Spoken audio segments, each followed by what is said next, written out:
Federal officials have confirmed an Amtrak train was hurtling 80 km per hour over the speed limit when it careened off an overpass south of Seattle, spilling cars onto the highway below and killing at least 3 people. Bella Dinzar, a National Transportation Safety Board member, told a news conference that information from the event data recorder in the rear locomotive showed the train was traveling at 128 km per hour in a 48 km per hour zone when it derailed at 7:34 a.m. local time.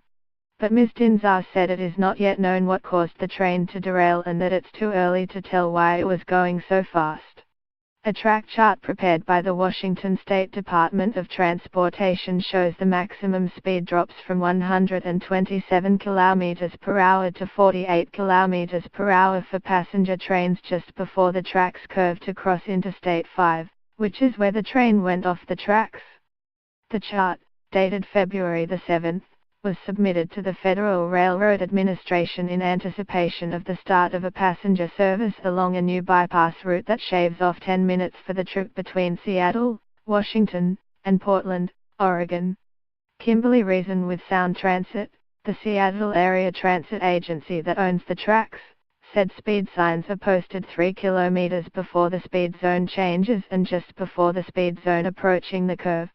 Positive train control, the technology that can slow or stop a speeding train, was not in use on this stretch of track, according to Amtrak President Richard Anderson.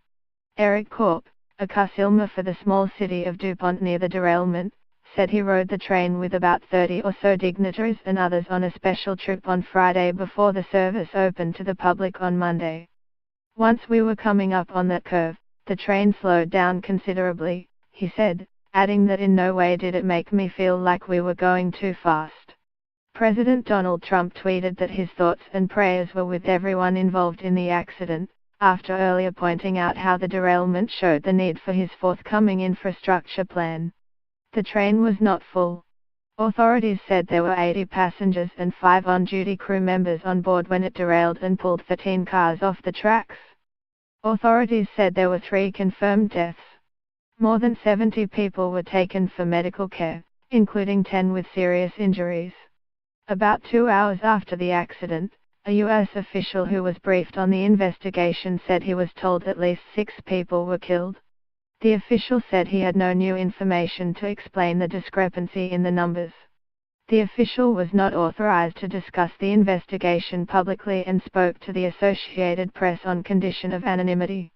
In a statement, the FBI said local police were the primary responders and there was no information suggesting an elevated risk to Washington residents.